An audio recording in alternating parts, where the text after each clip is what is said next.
성경 봉독하겠습니다. 구약 성경 잠언 3장 3절에서 4절까지입니다. 잠언 3장 3절에서 4절까지 같이 봉독하겠습니다. 인자와 진리가 내게서 떠나지 말게 하고 그것을 내 목에 매며 내 마음판에 새기라. 그리하면 내가 하나님과 사람 앞에서 은총과 귀중히 여김을 받으리라. 아멘. 우리가 지금 여러 주 동안 믿음과 관련된 말씀을 같이 묵상을 하고 있습니다. 오늘은 이 본문을 바탕으로 해서 우리의 믿음의 핵심적인 요소, 그게 뭘까? 그것을 같이 살펴봤으면 좋겠습니다. 그래서 우리가 믿음을 지켜나가는 그 모든 과정 속에서 우리가 행동으로 보여주는, 사실 행동으로 보여준다는 그것이 결국은 그 믿음의 주요한 핵심 요소가 되겠죠. 믿으니까 그대로 행동을 하는 것이니까요. 그래서 그런 그 핵심 요소, 그것이 뭔지 그것을 구체적으로 같이 살펴보기로 하겠습니다. 자, 여기 보면은 이제 이 본문 속에서 먼저 인자와 진리를 먼저 얘기를 하고 있죠. 성경에서 얘기를 할 때 인자, 우리말로 하면은 이제 여러 가지 뜻들이 있을 수가 있죠. 우선 이제 신약에 보면은 사람의 아들이라는 이제 이런 뜻으로도 사용이 되는데, 여기서는 이제 그런 의미는 아닙니다. 여기 인자함이라는 것은 우리가 일반적으로 사람들과의 관계에서 이제 자애로움을 베푸는 이제 그런 상황을 인자라고 표시를 하죠. 그런데 성경에서 이야기하는 이 인자는 우리가 일반적으로 알고 있는 그런 관념상의 인자와는 좀 더 다른 요소가 있습니다. 성경에서 말하는 이 인자는 그 하나님의 그 사랑의 속성을 알려주는 것이거든요. 그래서 그 하나님의 사랑의 속성으로서의 그 인자, 그거는 실패하지 않는 이런 요소가 들어있어요. 실패하지 않는 그런 사랑, 그거를 성경에서는 인자라고 부릅니다. 그렇게 이해를 하셔야 되는 부분이죠. 성경에서 하나님의 인자를 이렇게 얘기를 할 때 그 인자는 실패하지 않는 사랑을 얘기한다. 그거를 우리가 기억을 해 두십시다. 실제로 예수님께서 인간을 사랑하셔서 하는 그 행위라는 게 결국은 당신의 목숨을 바쳐서 구원의 길을 일러주는 것이지 않았습니까? 그 목숨을 바쳐서까지 우리에게 사랑을 베푸신 것, 이게 실패하지 않은 사랑이죠. 그렇지 않습니까? 인간에게 있어서 생명을 건다, 이거는 실패할 수 없음의 증거죠. 그렇게 우리가 그 하나님의 그 사랑을 이해를 하시는 것이고, 또 그 사랑의 표본을 예수님께서 몸소 실행해 보이셨다. 우리가 그걸 기억을 해야 되겠습니다. 그 다음에 진리를 또 얘기하고 있죠. 3절에 보니까 진리를 얘기하고 있는데, 성경에서 얘기하는 이 진리는 구원에 관한 하나님의 말씀을 가리킵니다. 구원에 관한 하나님의 말씀. 이 진리와 관련되어서 구체적으로 바울 사도가 그 진리가 뭐냐 이렇게 얘기를 알려줬습니다. 에베소서 1장 13절에 바울이 이렇게 얘기를 했습니다. 그 안에서 너희도 진리의 말씀, 곧 너희의 구원의 복음을 듣고 그 안에서 또한 믿어 약속의 성령으로 인치심을 받았느니라. 이렇게 얘기를 하셨거든요. 그 진리의 말씀이라는 건 뭐냐? 바로 구원의 복음이다. 구원의 복음이 바로 진리다. 이렇게 이제 우리가 기억을 해둘 필요가 있습니다. 진리라고 하는 것은 바로 예수님께서 이 땅에서 베푸신 그 구원의 복음을 가리키고, 예수님께서 실제로 그 복음대로 사심으로써 그 복음의 진실성을 증명을 하셨죠. 증명을 하셨습니다. 예수님께서는 당신이 내가 곧 길이요 진리요 생명이라 이렇게 이제 말씀을 하셨으니까 그분이 하신 모든 행위가 바로 진리인 것이죠. 진리이고 그 진리는 우리에게는 구원의 길이요 생명의 길이 되는 것이다. 이렇게 우리가 기억을 해 두시면 되겠습니다. 자, 이 사랑과 진리를 하나님께서 우리에게 은혜로 베푸셨단 말이죠. 우리에게 은혜로 베푸셨습니다. 예수 그리스도를 통해서 우리에게 보여주신 그 사랑이, 그리고 그분이 가르치신 구원의 복음이 바로 우리에게 베풀어진 은혜지요. 은혜입니다. 그래서 우리가 구원의 길을 우리가 걸어가는 그런 삶을 살아가고 있습니다. 따라서 그러한 이 은혜를 우리가 잊어서는 안 되는 것이죠. 사람과의 관계에 있어서도 은혜를 잊어서는 안 된다는 것, 이거는 우리 인간이라면 지켜야 되는 하나의 원칙이지 않습니까? 인간관계의 원칙. 그러니까 하나님께서 우리에게 구원의 길을 베푸시는 이런 은혜를 우리에게 주었다. 잊어서는 안 되는 것이죠. 그 구원의 은혜의 내용을 우리가 살펴보자면은 그게 결국은 사랑과 진리를 우리에게 베푸신 것이다. 이렇게 오늘 본문은 우리에게 일러주고 있습니다. 그래서 이 잠언의 이 지혜자는 우리에게 이렇게 권면을 하지요. 인자와 진리가 네게서 떠나지 말게 하고, 그러니까 하나님으로부터 받은 그 사랑과 진리가 너희들에게서 떠나지 말게 해라. 그것을 내 목에 매며 내 마음판에 새겨라. 이렇게 권면을 하고 있습니다. 그러니까 그 말씀들을 목에 맨 것처럼 일상 속에서 늘 참조하고, 목에 뭐가 달려있으면 이제 늘 이렇게 관심이 가잖아요. 관심이 가고, 그래서 늘 그렇게 참조를 하고 마음판에 새긴 것처럼 무슨 일 앞에서든지 기억해라. 기억해라. 이렇게 권면을 합니다. 그러니까 그것이 신앙의 지표가 되도록 해야 된다. 이렇게 권면하는 것이죠. 그러니까 우리가 신앙생활을 하는 데 있어서 사랑과 진리가 우리 신앙생활의 주요한 내용이 되어야 된다. 그 내용이 되어야 한다는 것은 결국 사랑과 진리를 실천해야 된다. 이런 얘기를 일러주고 있는 것이거든요. 실천해야 된다. 그렇게 할 때 이제 우리가 믿음을 가진 자라는 그 증명을 할 수 있게 되는 것이죠.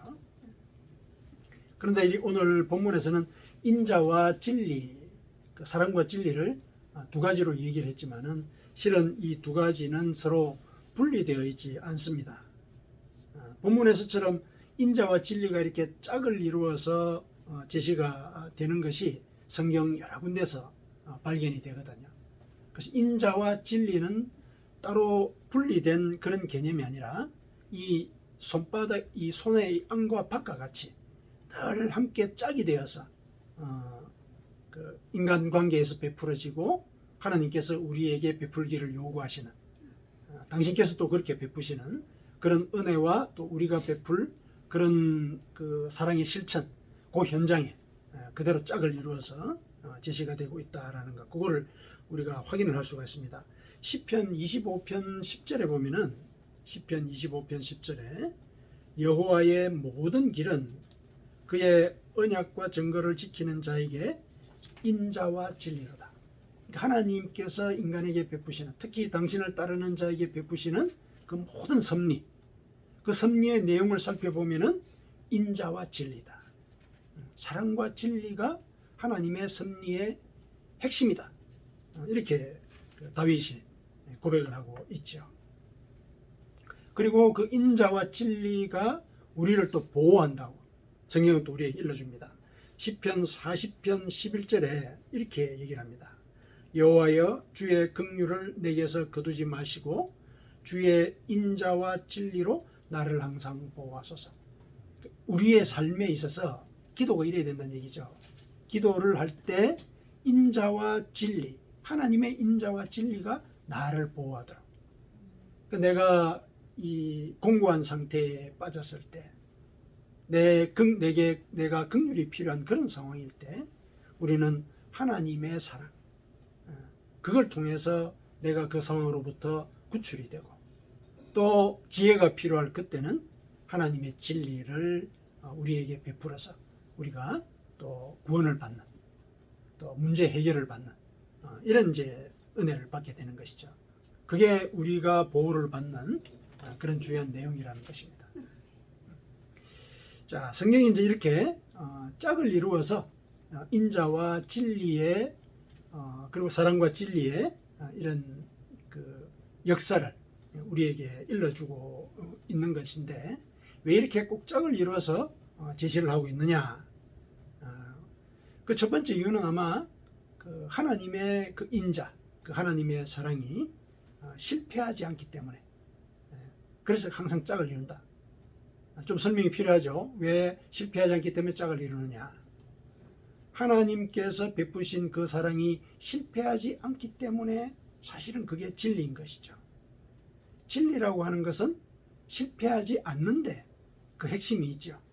그래야 우리가 이 불변한 어떤 이정표로 삼고 우리가 그걸 쫓아가지 않습니까? 그러니까 하나님께서 베푸신 그 사랑이 실패하지 않기 때문에 그 사랑은 진리다. 그 진리가 불변하다는 사실은 그러면 어떻게 얘기할 수 있느냐? 진리가 죽임을 당하더라도 부활할 때 그건 실패하지 않는 것이죠. 예수님께서 그렇게 보여주지 않았습니까? 십자가에서 죽임을 당했지만은 당신은 부활하셨습니다. 이건 뭐냐면은 구원의 진리는 죽지 않는다. 부활한다. 이걸 일러주는 것이거든요. 근데 왜 부활하셨습니까? 실패하지 않는 사랑을 위해서. 사랑이 실패하지 않는다는 것을 보여주기 위해서 부활하신 거 아닙니까?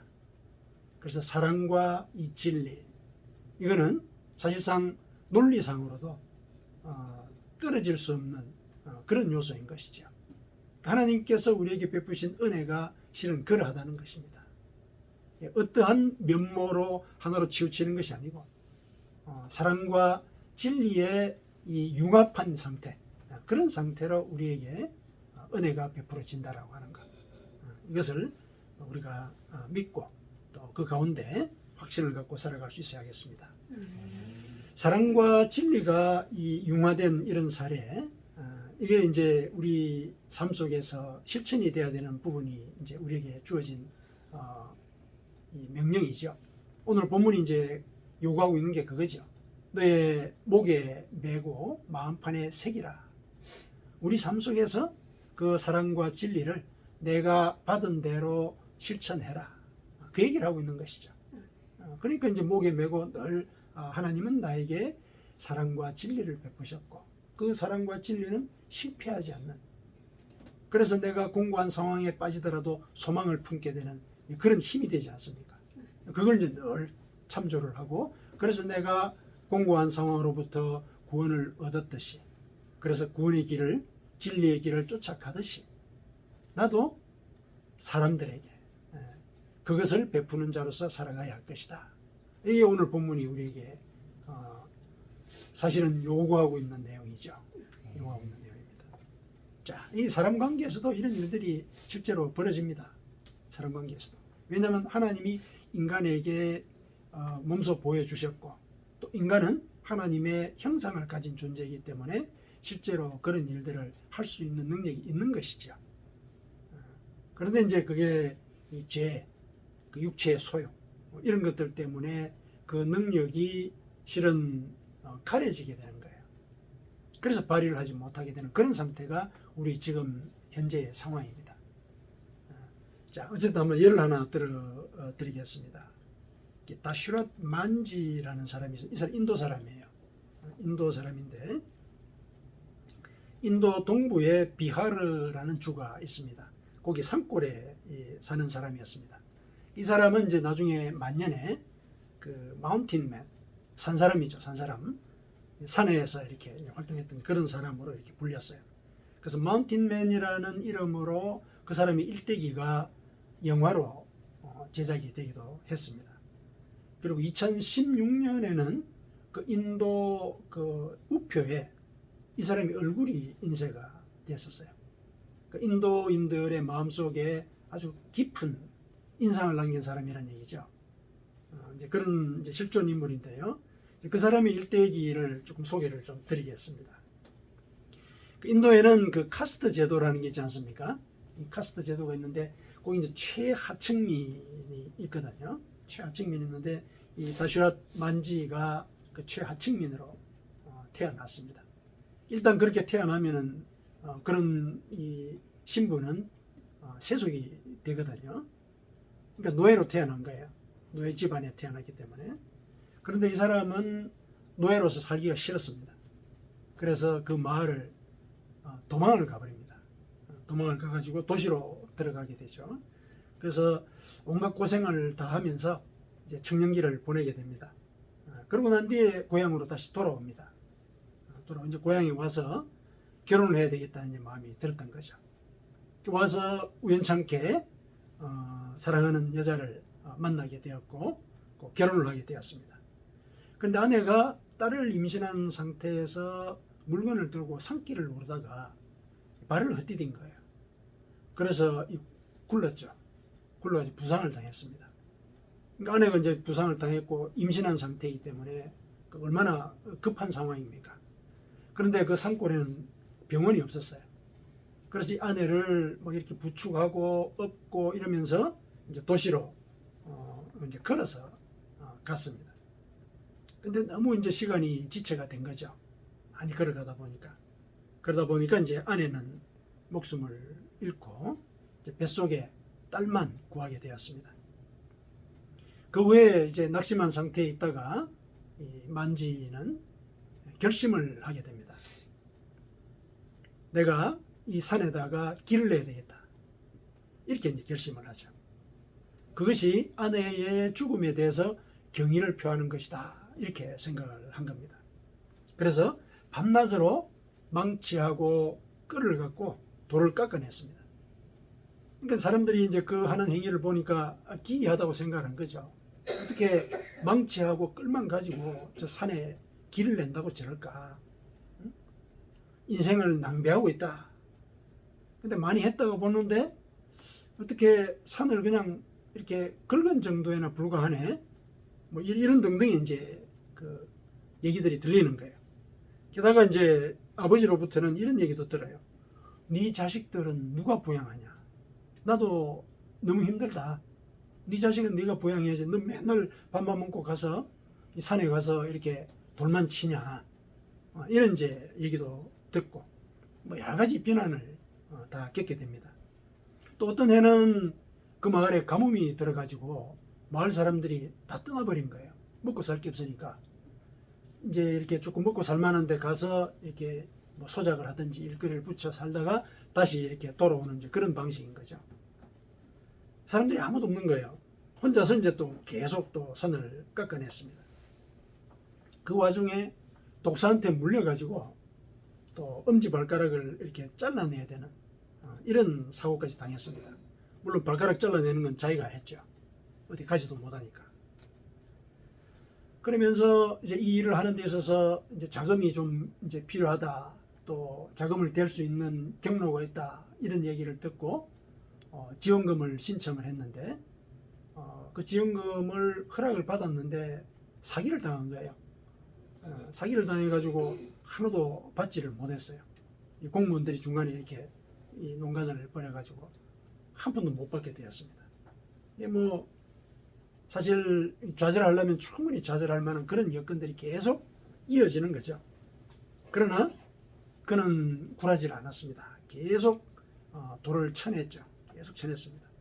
그러다가 전화위복의 상황이 생기게 됩니다. 산림청에서 이 만지가 산을 훼손하고 있다. 이렇게 고발을 한 거예요. 그러면 이제 법적으로 그 행위 자체를 못하게 되지 않습니까? 근데 뜻밖에도 마을 사람들이 산림청에 고발을 당했다는 그 소식을 듣고 같이 그 일에 동참하게 되는 거예요. 저희를 우리가 같이 도와야 되겠다. 왜냐하면 그 뜻을 이제 이해를 했으니까. 무려 그 뜻이 마을 사람들에게 전달이 되어서 길을 뚫게 되는 데는 22년이라는 세월이 흘렀습니다. 22년간 돌을 깎아낸 거예요. 만지가 만든 길은 110m 정도가 된다고 합니다. 그리고 길을 에워싸는 언덕의 높이가 약 한 9m 정도, 그리고 폭은 약 8m 정도, 이런 길을 냈습니다. 그래서 이제 집에서 병원이 있는 마을까지 그 거리가 예전에는 55km였는데 이제는 15km로 줄었다. 이렇게 이제 신문에서 이렇게 보도를 한 게 있습니다. 자, 사람들이 이제 막 비난을 할 거 아닙니까? 이제 그랬을 때 아들이 아버지에게 이렇게 물었다고 그럽니다. 사람들이 아버지 보고 미쳤다고 그러는데 왜 그러십니까? 왜 이런 일을 계속 하십니까? 이렇게 이제 물었습니다. 그랬더니 만지가 이렇게 얘기를 합니다. 그들은 보지 못해서 그렇다. 뭘 못 봐서 그렇게 얘기를 한다는 겁니까? 마법을 보지 못해서 그랬다. 이렇게 얘기를 해요. 이제 이 사람들은 이제 이런 그 생활 풍습상에 이제 나온 얘기죠. 그들은 보지 못해서 그렇다. 그 마법의 내용이 뭐냐? 이거는 나중에 신문 기자가 찾아와서 인터뷰를 할 때 그 마법의 내용에 대해서 묻습니다. 그 어떤 힘으로 이 일을 결국 해내게 되었습니까? 그랬을 때 만지는 그게 사랑입니다. 이렇게 얘기를 했습니다. 그러니까 이 만지의 사랑이 산을 깎고 길을 낸 거죠. 가전 비난과 협박과 사기까지도 그를 곤란에 빠뜨렸지만은 그의 사랑은 실패하지 않았죠. 실패하지 않았습니다. 그리고 그는 자기 행위를 통해서 사람들에게 가르치려는 그런 의도는 없었어요. 가르치려는 의도는 없었지만은 이 일이 신문지상에 보도가 되고 총리까지도 알게 되고 뭐 이런 일들이 이제 생겼죠. 그럼으로써 이 사람의 이 실패하지 않는 사랑의 행위가 그게 참 인간이 따라야 될 길이구나. 그게 진리구나. 이걸 이제 사람들에게 알리게 되죠. 자기는 의도하지 않았어요.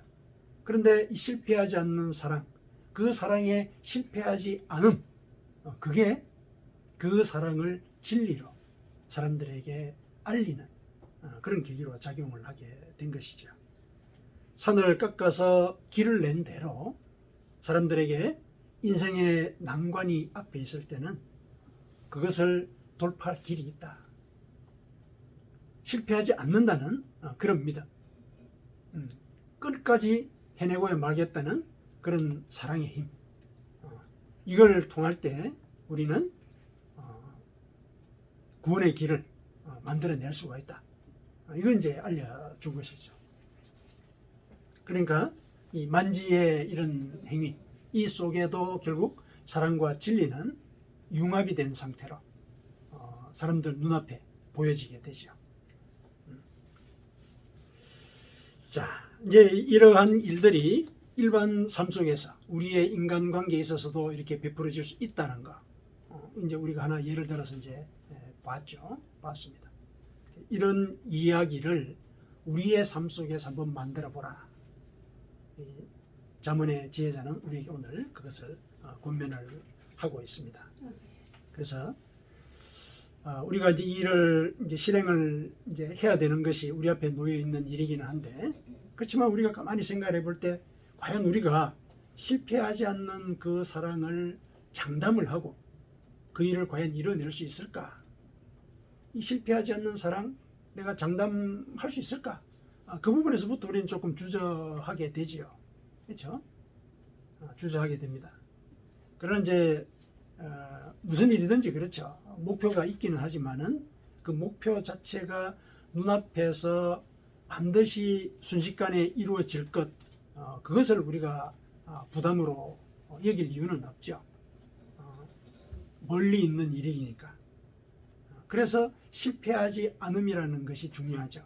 실패하지 않는다는 것은 실패하지 않도록 노력하는 그 과정, 그렇죠? 그게 전제가 되는 거죠.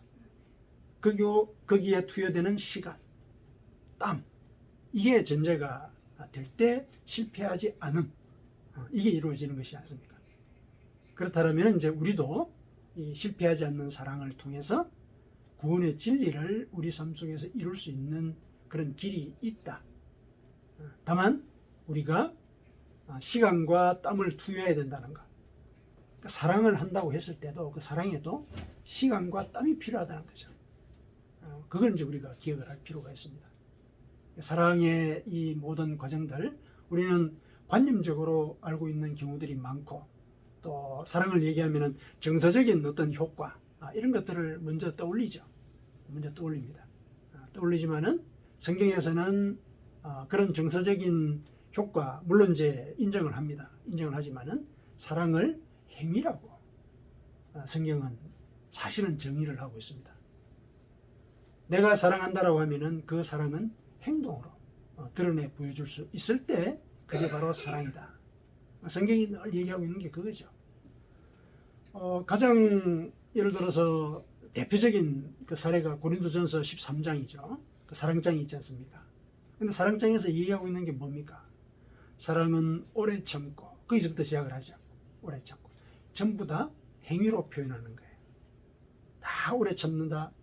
그 다음에 시기하지 않고 질투하지 않는다. 행위로 표현하라는 거죠. 성경은 사랑을 행위로 증명할 것을 우리에게 가르치고 있습니다. 왜냐? 행위로 증명을 할 때 그때 그 사랑이 진리가 되는 거거든요. 진리라고 하는 것은 행동으로 드러날 때 증거를 우리가 볼 수 있는 거잖아요. 그래서 성경에서 얘기하고 있는 건 이제 그와 같은 태도를 우리에게 요구하고 있다.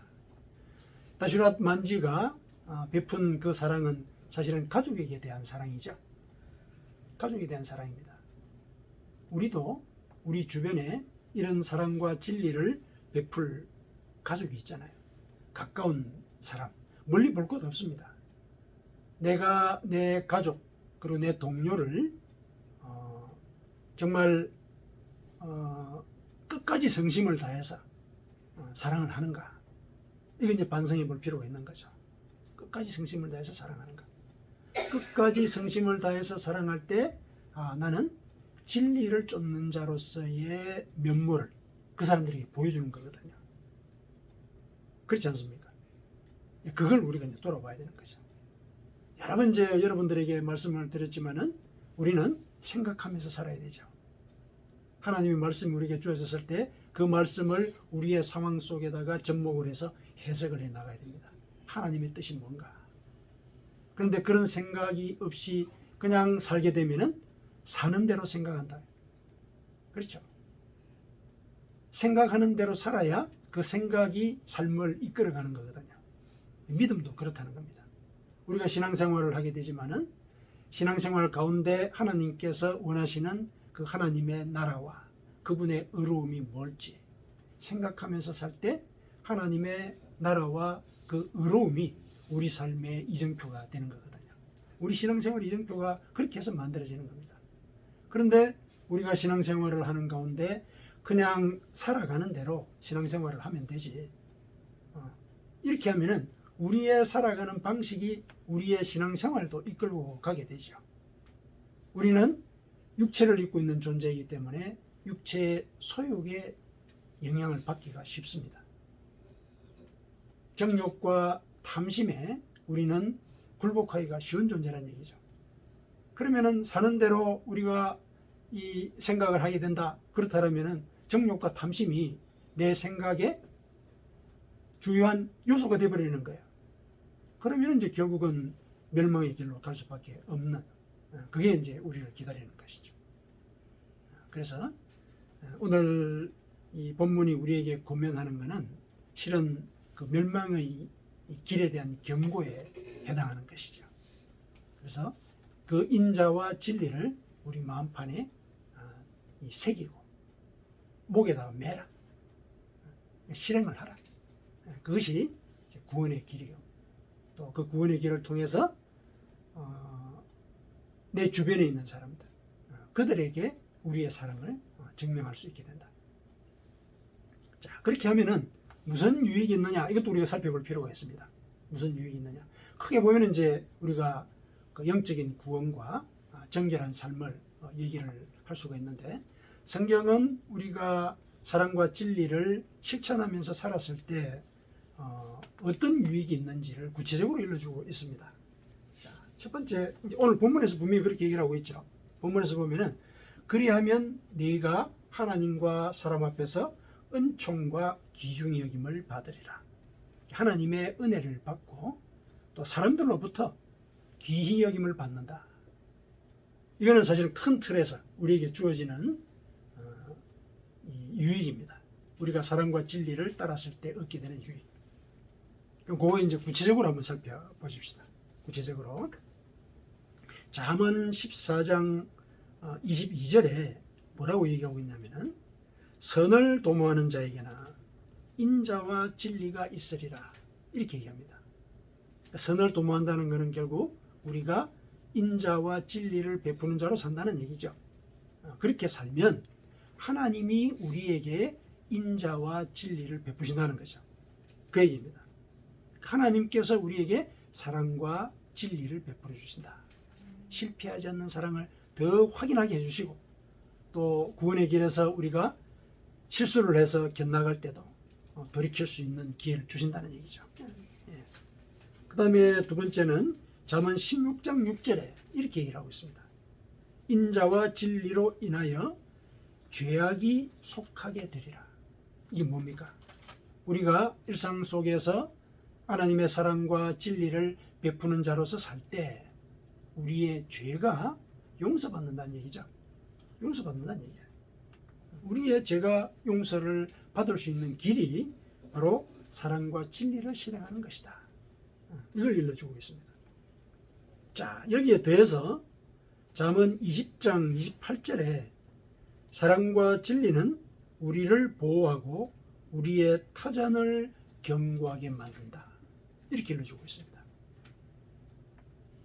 왕은 인자와 진리로 스스로 보호하고 그의 왕위도 인자함으로 말미암아 견고하니라. 잠언 20장 28절의 말씀이 그거죠. 우리가 사랑과 진리를 베풀게 되면은 그것이 우리 스스로를 보호한다는 거예요. 우리 스스로를 보호하고 우리의 터전, 그러니까 왕이니까 왕위가 이제 그의 터전이 되겠죠. 우리의 터전도 견고하게 지켜지게 될 것이다. 이렇게 얘기를 하고 있습니다. 그리고 여기에 더해서 마지막으로 성경이 우리에게 또 일러주고 있는 그 유익 뭐냐면은 호세아서 4장 1절에서 2절입니다. 자, 이 땅에는 진실도 없고 인애도 없고 하나님을 아는 지식도 없는데 그렇게 되면은 오직 저주와 속임과 살인과 도둑질과 간음뿐이요 포악하여 피가 피를 뒤집게 된다.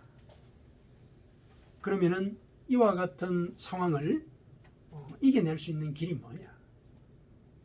이와 같은 상황을 이겨낼 수 있는 길이 바로 사랑과 진리라는 것. 세상이 죄와 이 사망의 어떤 음침한 골짜기 같은 이런 상황을 우리 앞에 연출해 내더라도 우리가 사랑과 진리를 삶의 이정표로 삼고 살아가면은 그 올무에 걸리지 않게 된다는 얘기죠. 영혼을 구원하는 그런 길로 우리를 인도하는 것이 바로 사랑과 진리이다.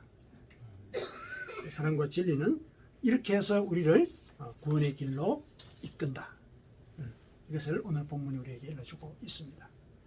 사랑하는 성도 여러분, 사랑과 진리는 하나님의 속성이죠. 그래서 우리에게 베풀어 주신 것이거든요. 그렇지만은 그렇게 베푸신 그 이면에는 우리도 그것을 베풀며 살기를 원하시는 하나님의 뜻이 실려 있습니다. 사랑과 진리가 우리의 삶 속에서 실행이 될 때 하나님께서는 기뻐하시고 그 은혜가 우리 삶 속에 구원의 이정표가 되도록 역사를 해 주십니다. 사실 우리가 살아가는 이 세상 속에 사랑이 필요한데 왜 사랑이 필요하냐? 근본적인 이유는 우리가 서로 다르기 때문이죠. 서로 다르기 때문에 우리는 사랑을 해야 됩니다. 그래야 진리가 자리를 잡게 돼요. 서로 다르잖아요. 사랑을 해야 되는 그 이유는 우리가 다르다는 사실, 여기에 그 원인이 있습니다. 서로 다르니까 실은 진리 이정표가 필요하잖아요. 서로 다르니까 뜻이 다르고 목표가 다 다르니까 뭔가 기준이 되는 게 있어야 된단 말이죠. 그럼 그 기준이 뭐가 돼야 되느냐? 사랑이라는 거죠. 사랑이 실패하지 않는 상황으로 가도록 성심을 다해서 베풀어질 때 그게 진리가 되는 것이고 그 진리가 이 혼란스러운 세상을 이겨나갈 불빛이 되고 이정표가 되는 것이다. 그래서 오늘 본문이 우리에게 일러주는 그 말씀, 그것이 바로 우리의 구원의 길이라는 것. 그래서 여러분의 삶 가운데서 무슨 일 앞에서든지 진리와 사랑을 기준으로 그 상황을 해석하고 하나님의 뜻을 물으면서 진리와 사랑이 여러분들의 삶 가운데 홍성이 열매를 맺는 그런 인생을 살아가시기를 축원합니다. 아멘. 아멘.